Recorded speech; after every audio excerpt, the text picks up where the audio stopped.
জীবনে সফল হওয়ার জন্য হাজারটা রাস্তা পাবেন, কিন্তু ব্যর্থতার রাস্তা মাত্র একটা, আর তা হলো হাল ছেড়ে দেওয়া। জীবনে একটা মারাত্মক সত্যি কথা সবসময় মনে রাখবেন। আপনি যেখানে যত সময় দেন না কেন, আপনার ক্যারিয়ারের পিছনে যদি সময় না দেন, তবে আপনি আজকে যেখানে যত সময় দিচ্ছেন এর কোনো কিছুই ভবিষ্যতে আপনার পাশে থাকবে না। বিশ্বাস না হলে লিখে রাখেন, শুধু চেষ্টা চালিয়ে যান।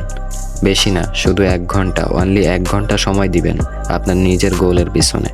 জাস্ট একটা বছর সময় দিয়ে যান, দেখেন সবকিছু একদম ম্যাজিকের মতো মনে হবে। দেখেন, আমরা চাই তো অনেক কিছু, কিন্তু আমরা কেউই সময় দিতে চাই না। মনে হয় সবকিছু হয়তো একদিন এমনি এমনি হয়ে যাবে। ভাই, বিশ্বাস করেন, আগে পরে কোনোদিন এরকম হয়নি আর ভবিষ্যতেও হবে না।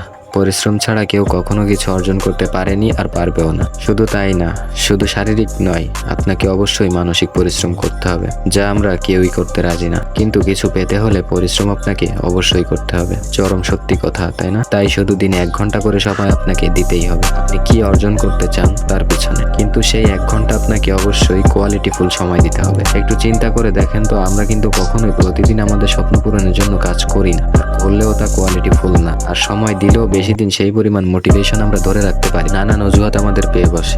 তাই অজুহাত বাদ দিন, আজ থেকে নয় বরং এখন থেকেই কাজ শুরু করুন এবং নিজের গোলে ফোকাস করুন। সফল আপনি হবেনই, এই বিশ্বাসটা যদি নিজের মধ্যে রাখতে পারেন, ব্যাস আপনি 50% কভার করে ফেলছেন। আপনি আপনার কাজ নিয়ে কম আগান, কিন্তু ধারাবাহিকভাবে আগান, কিন্তু আগাইতে থাকেন।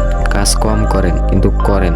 বিল গেটস একদিন বলেছিলেন, যখন তোমার পকেট ভর্তি টাকা থাকবে তখন শুধুমাত্র তুমি ভুলে যাবে তুমি কে, আর যখন তোমার পকেট খালি থাকবে তখন পুরো দুনিয়া ভুলে যাবে তুমি কে।